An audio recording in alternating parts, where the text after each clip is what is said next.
What's going on, everybody, and welcome to another edition of College Football Showdown presented by Prime Sports World.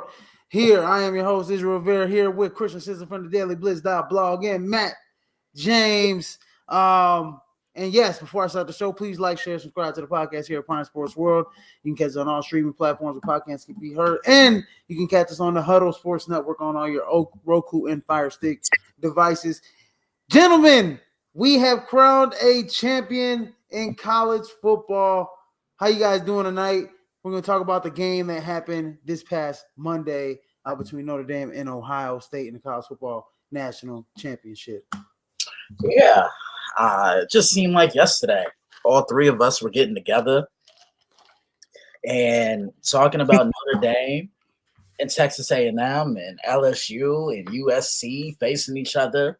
Right. Week one, and wow, it's already done. I know it's conference championship weekend in the NFL. It's slowly but surely coming to an end, fellas. For the actual seasons, yeah. But, I mean, just, the off season to come to talk about, so. Yeah, definitely. We will be coming back with the last episode with kind of a recap of the season, kind of talk about some of your favorite games, your players, and what to look forward to, like an early look forward to for next season. Because I know a lot of the transfer portal guys are already signed, so we can kind of get a little barometer of where some of these teams' directions are going next year, especially at the important positions like quarterback, halfback, wide receiver, defensive end, stuff like that. So yeah, coming back with it definitely. So you guys out there, be on the lookout for that last episode, probably in the next week or so. But anyways, man, what a game. As everybody saw on Monday night, I know the Ohio State alum and the Ohio State faithful are very happy with the victory, 34-23. It was actually It was actually a 1-point score before the big catch by Jeremiah. So if we'll get to it. But it's an 11-point win for Ohio State. As they jumped out early. Notre Dame jumped out early after that first drive. What'd you guys think? I'll start with Christian. After that first drive with Notre Dame, what'd you think? How'd you think that game? How did you think the game was going to go after the first drive? I thought it was Notre Dame setting the tone. Yeah. Okay, look, we're telling you what type of game it's going to be without actually saying it. We're showing you. We're going to pound the rock. We're going to run the football. We're going to run the ball. And we're going to run it some more until you do something to stop it.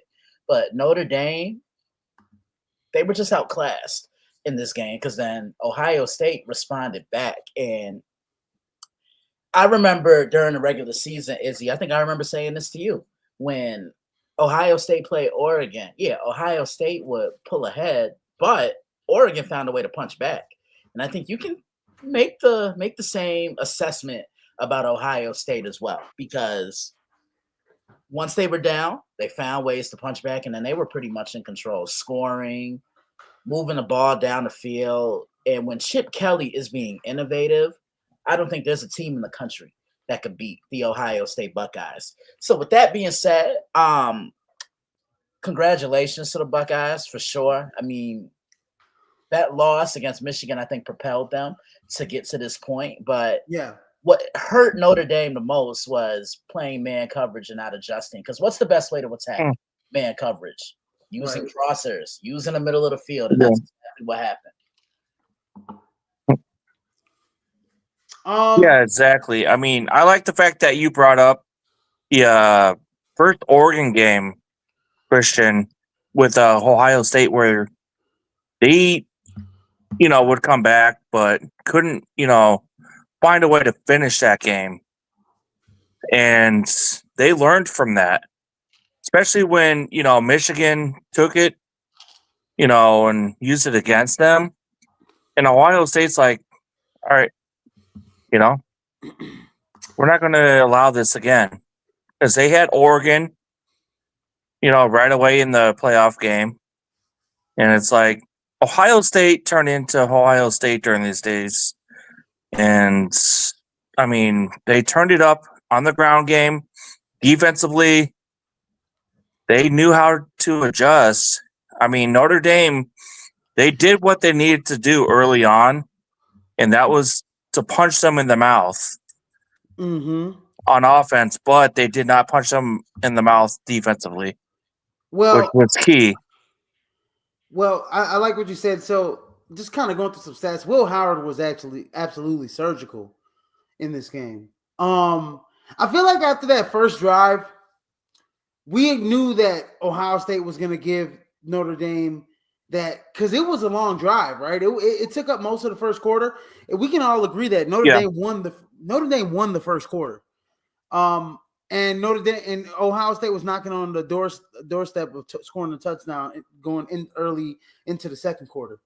After that, it feels like after that first drive, Notre Dame exerted a lot of energy as an offense, right? You know, like Riley Leonard was exhausted.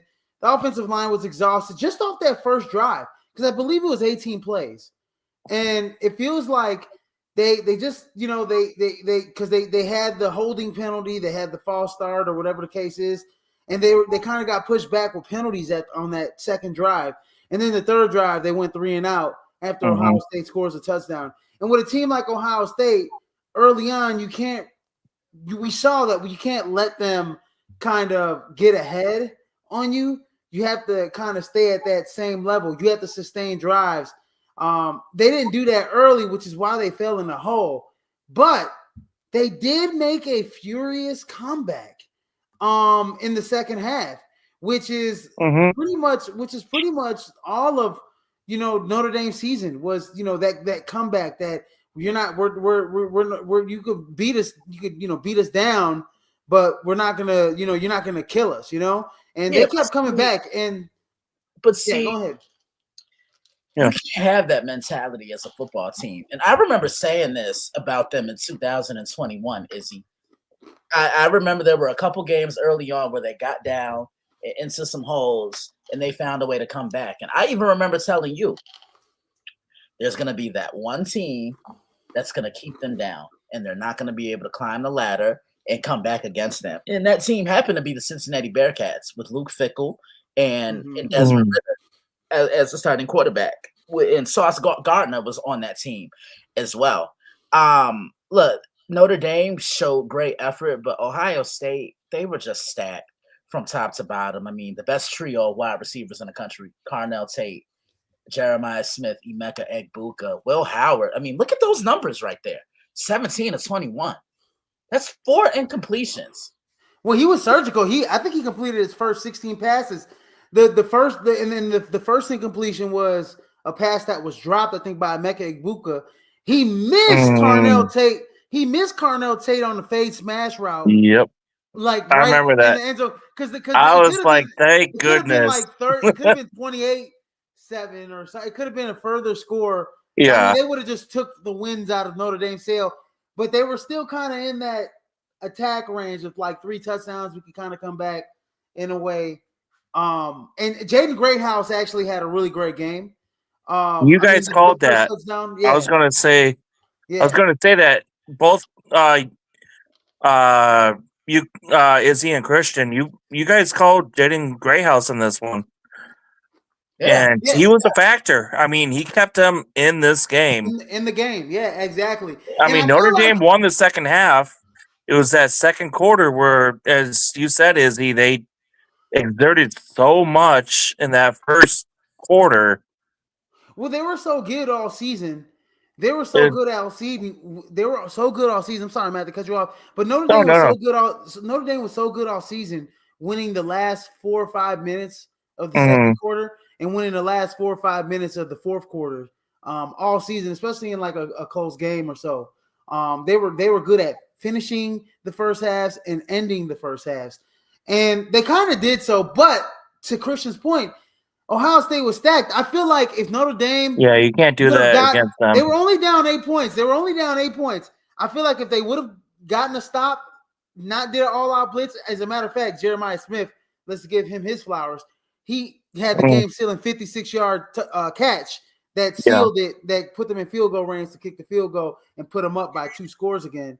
But I feel like if Notre Dame had that momentum at that time, Ohio State kept kind of, going back into those old ways. They didn't put that foot on their neck until it was actually time to put the foot on their neck, because at that time, I feel like Notre Dame had some momentum that if they would have got that ball back, I think they would have probably tied that game up and would have made it a lot more interesting than would have made it very, very, very interesting, and possibly would have taken it into OT, but it didn't happen that way. But at the end of the day, they outrushed. They played Notre Dame's game better than Notre Dame, right? They outrushed the Irish 214 yards of 53 yards on the ground. I think that was the biggest difference, in my opinion, where you got Quinshon Judkins had over 100 yards. I didn't like the fact that Notre Dame didn't utilize Jeremiah Love the way that they should have utilized him. I think he only had 4 carries. 4 carries on the game.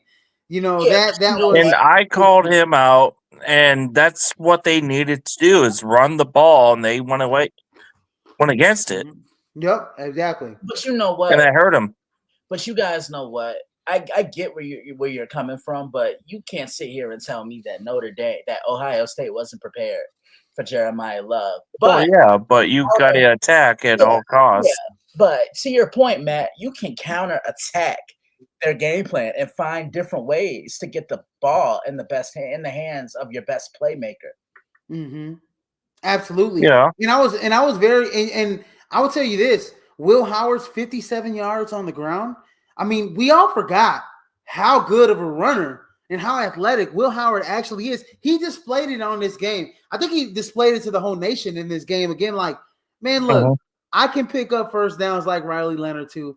I'm athletic in the read option as well. I can pick up, and those runs that he was making for 10 yards on second and third down were backbreakers, in my opinion. I want to look at the stat where it was. I want to look at the team stats. Ohio State converted third down 9 of 12. 9 of 12 on third down. You know what that says to me, guys? Notre Dame's defense couldn't get. Yep, Notre Dame's defense couldn't get them off the field. Yep, Notre Dame's defense couldn't get them off the field. They were completely surgical, and one seems to kind of wonder if how different of a game this would have been if Notre Dame was actually healthy, right? If they had some of those guys on the defensive line, if they had Ben Morris in there, as opposed to what the heck's his name that had the big interception against Penn State. Christian, his name's escaping me. He got burned on the Christian Gray. I'm so sorry. He got burned on the and they were killing him in national TV. Saying like, oh yeah, Ben Morris was there. This guy wasn't that good. I'm like, man, Christian Gray came up with like one of the biggest interceptions in Notre Dame history against Penn State. But one seems to kind of really wonder how different of a game it would have been if Notre Dame was actually as healthy as if they were actually healthy against Ohio State. We'll never know, and you can only play the cards that you're dealt. And so, but on this day, Ohio State won, and I want to look at their season as one of those seasons where, like, I like it. Christian said it. They let that Michigan game. They took their foot off the gas. I think they kind of underestimated their opponent. And at the end of the season, and I think in the end, Ohio State got the last laugh. Hey, you guys might have won, the big game against us. We got clowned. We didn't make the Big Ten championship game. Everybody clowned us for losing to Oregon early. Everybody clowned us for losing to Michigan late. But in the end, we were legit the best team in the nation, and we showed it, and we won a national championship. Yeah, and everybody get on Ohio State for the so-called $20 million that was spent, right? But like I said, Izzy, on Monday, and Matt, I think you heard me too when I said it. Yeah, it was a veteran group. JTT, Jack Sawyer, and Caleb Downs. They were, these three were, to me, they were the glue pieces that kept this entire Ohio State defense. They're going to be tough next year. I mean, I don't know is Will Howard going back next year? No, Will Howard's I believe Will Howard's he's a senior, I think. Yeah, I think he's done. I think he's done with Ohio State. JTT's coming back probably, maybe. We know Jack they always have somebody to fill in. So Jack doesn't matter. Jeremiah's coming back. Emeka Buka's gone. Carnell Tate's coming back, definitely. So you'll have that two-headed monster Quinshawn Junkins is probably gone. So is Travion Henderson. Yeah. He's probably Oh, gone. yeah. Because he's a senior, or he may go. Maybe Huckins hit is the portal. junior. You Yeah, never know. Junkins is a junior, but he's got a third round grade on him. I feel like That's those two true. guys That's are true. playing for the draft. I think those two guys are, Yeah. especially Travion Henderson. He's got to go. He's a senior. Well, But with the I feel like Junkins NIL, is gone. you never know. Yeah. So I get it's it. I like totally that's get it. where But it's like, all how right, much? kind of How, mu- iffy. how much more is Quinshawn Junkins gonna? Make in the NFL right now compared to all right, I'm coming back and Yeah, but how much? breaking what I did this year. Yeah, but how much Quinshawn Junkins is really going to improve his draft stock after this year, right? You get what I'm Well, saying? Like, I don't see him improving his draft stock to a first rounder, in my opinion, because you don't want to end up like what do you think he is now? I think he's a third rounder. You don't want to end up like Ali Gordon, That's true. and Ali Gordon was You a don't want to first round risk pick. it. Yeah, Ali Gordon was Yeah. a bona fide first round pick before the season. Now he's probably going in the third or fourth or fifth round, maybe even coming back to school, going somewhere else. We don't know what he's doing. But you don't want to end up like that guy. But that's just my opinion. But I think this Ohio State team is so talented that they're going to be the number one ranked team next year in the polls when it's all said and done. Yeah, definitely. I mean, they're going to be a tough out, and I think Caleb Downs is definitely coming back too, Christian. I'm sorry. He's a sophomore. He's a sophomore. But I don't know about you guys, but I think this invigorates the Ohio State-Michigan rivalry now because both these programs have won the last 2 national championships. Yeah. And there's nothing that I feel like, Michigan got the bragging rights because they beat them. Yeah, we beat you guys. But at the end of the day, they won. Ohio State still won a national championship, man. And when it comes to Notre Dame, obviously Riley Leonard, he's a senior. He's not coming back. So they got some some things to shore up at the quarterback position. I believe Jeremiah Love and Darian Price will come back next season. That's going to be scary. Both of those guys will come back, and most of the wide receiver core, right? Jaden Greathouse will come back. Mitchell Evans is gone to the draft. I mean, he's a senior anyways. And you got guys like Bo Collins, who's a senior. He'll probably transfer out, but there's a lot of talent that's still. Jordan Faison is going to come back, so there's a lot of talent that's going to be back for Notre Dame. Eli Raridan is another one who's probably going to fill in for Mitchell Evans at the tight end position. And then obviously Xavier Watts is gone. Ben Morrison's gone. Some of those guys that were injured is gone. I wonder if Jordan Botello will probably get that medical red shirt. He could probably come back. I think Traore could come back as well. So this deep, I think Notre Dame's going to be right back in it, in my opinion. I mean, especially with the 12-team playoff, they're just getting started, in my opinion. And then you got Lloyd Carr's grandson. Can't remember his first name, but he was the second best rated pocket passer out of his class. He's a top 50 recruit coming out of his class. So he's waiting there in the wings along with Steve Angeli, because there's literally no quarterback available in the transfer portal for them to grab. They're all gone. And so they're going to have to roll with the guys that they got.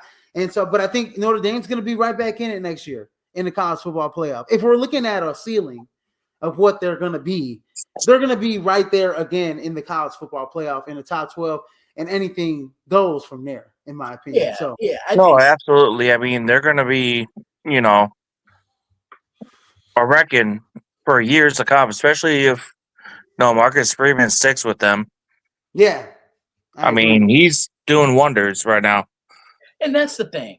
Everything's been in place, I feel, for Notre Dame. They've had strong offensive lines. They can run the football, serviceable weapons on a perimeter, one of the top defenses in the country. But the biggest question mark for them has been at the most important position, which is quarterback. Izzy, you know it, and I know it. I mean, I remember when Ian Book was winning games for them, and I just kept saying, yeah, he's good, but he's not a difference maker. Is he a guy where it's a rivalry game or it's a playoff game, you can put the ball in his hands and he can create down the field.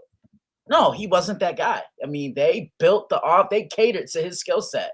A lot of dinking up, let him move. He kind of reminded me a little bit of Andrew Luck in a way with how he moved. But no, they need that guy that's going to elevate them. And Sam Hartman didn't have a bad year when he was there, but they need a guy of that caliber. They need a guy that can spread the ball around. I know Jerome Bettis' son is going to be playing for them, and not this upcoming year, but next year, or is it this upcoming year? I believe he's coming in this upcoming season. He's going to be fun to watch. But I mean, that's the one thing I feel that's keeping Notre Dame from bringing a championship back to South Bend is the inconsistency they have at quarterback. I think that, and this year, I wish we would have had Riley Leonard for another year.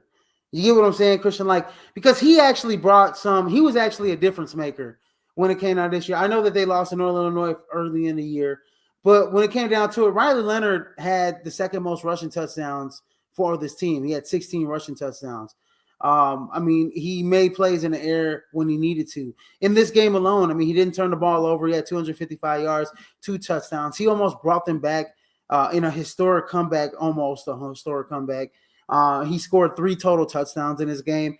I mean, he was a difference maker for Notre Dame. He's the one that set the tone early on, but they kind of gassed themselves out on that one drive. But you're right. I mean, they're going to have a consistent quarterback for at least a couple years, not just a makeshift guy that's going to come in one year and kind of be great for them.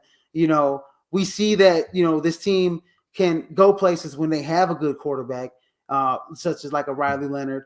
But you want to see that you want to see somebody come in for at least 2 years and kind of be developed and contribute to winning a national championship. So that is a great point. And I don't know if Steve Angeli is going to be that guy. We saw him, come in against Penn State and make some great quick throws, but you know how it is when you don't have tape on a guy. It's a lot easier to look good.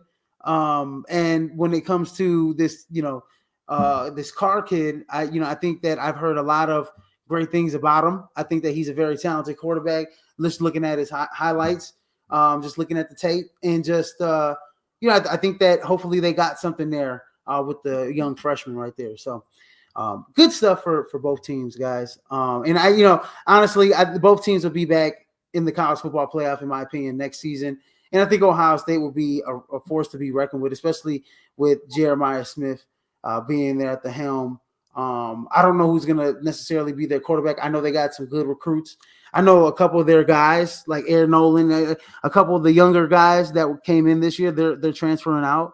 So we don't know who's going to be Ohio State's quarterback next year, but it's probably going to be a talented guy that they either have on a roster already or that is coming in the recruiting class. So, and watch them get another wide receiver to complement Jeremiah Smith and Carnell Tate, because now Carnell Tate moves up from the 3 to the 2.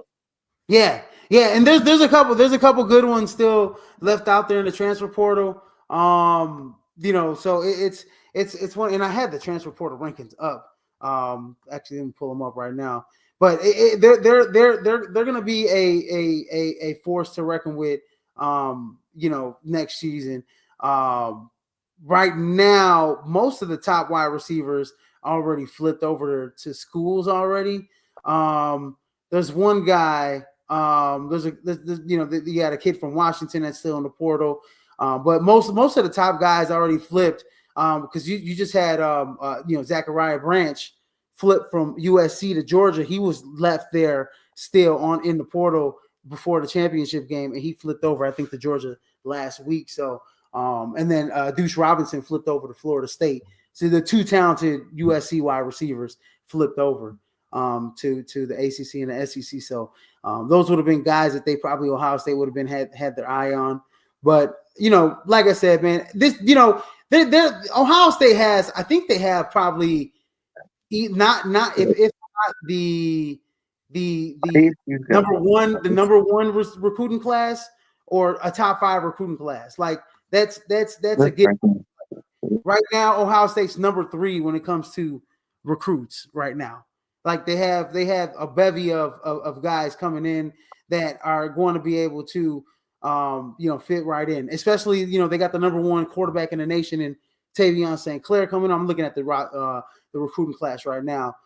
They got the number one. They got probably the top 3 wide receiver in Quincy Porter coming in. So I mean, they're going to have a lot of talent coming into to Columbus next season. So this is gonna be a hell of a ride for Ryan Day for the next 2 or 3 years, in my opinion. So, but anyways, man, that's been a wrap for the College Football Showdown.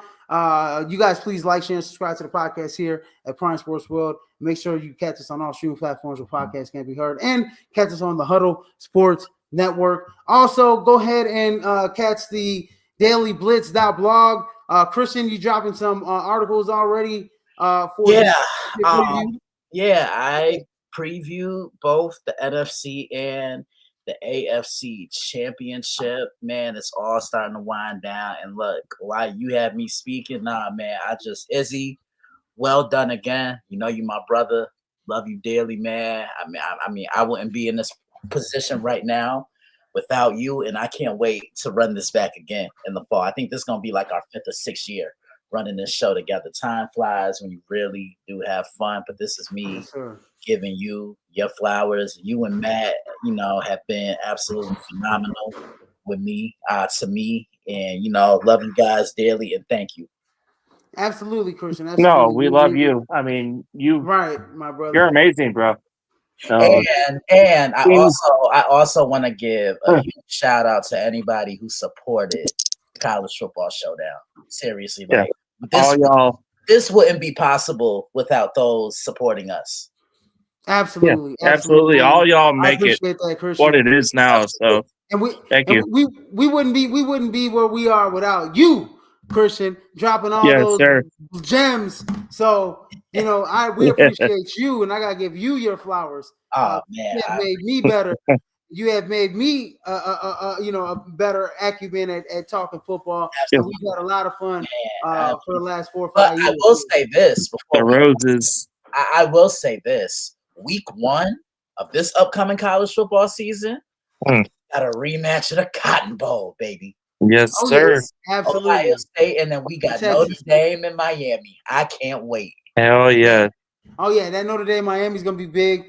Carson Beck is the new quarterback for the Miami Hurricanes. So and the Miami's stocked up and loaded up, man, on support on some transfer portal recruits. They went into the portal. They got some. They're keeping it coming, man. Mario Cristobal's, they're not just a 1 trick pony, for 1 year. These guys are for serious. They're going to be a top 10 team next year. And I always said it, and I said it last year, and I'll say it again because we'll have another show. I'm not sure if you guys will be on it. Maybe me just be solo, but I'll say it this year just before this wraps up. Watch out for the Florida Gators and DJ Lagway. That's all I got to say. That's all I got to say. I promise you. I promise you. If you just remember that I said it. Just remember that I said it. Those guys in Gainesville, in Florida, I think they are ready to take that next step. They're going to be like what Tennessee was this past season, in my opinion. I can see that. Yeah. I told you, Matt, nothing. I like Florida too. I tell you this right now. When you have momentum like they did, they beat Ole Miss. They beat Ole Miss at the end of the season. They went into their bowl game and they beat the Smithereens. I forgot who the hell they played in their bowl game. But they beat the hell out of whoever they played in their bowl game. And they were just they have a ton of momentum. They got DJ Lagway coming in. They've been slowly building something. Billy Napier finally got around to saying, "Hey, we're gonna bench Graham Mertz, and we're gonna start the young gun." Because I was saying it all season, but I'll tell you that if I'm looking at a guy that if I'm looking at a kid that is going to take that next step, I think it's going to be the Florida Gators. The swamp is going to be dangerous. They played Tulane and they beat them 33-8, which is God dang. But yeah, they beat the Smithereens. They beat Ole Miss and then they beat the Smithereens off Florida State. Remember that? So they ended the season off really strong. So a lot of momentum coming that way. So just remember, everybody, I said that. A lot of Florida Gator fans will be really happy that I said that too. But anyways, please like, share, subscribe to the podcast. I'm Israel Rivera. That's Christian Simpson. That's Matt James. And before I sign out, in case I don't see you, ladies and gentlemen, good afternoon, good evening, and good night, ladies and gentlemen. Oh, man, it just gave me a screen pass. I'm taking the end zone only for me to say, holla at your boy. Holla at your boy. Gentlemen, be safe. We will see you guys Monday. Absolutely.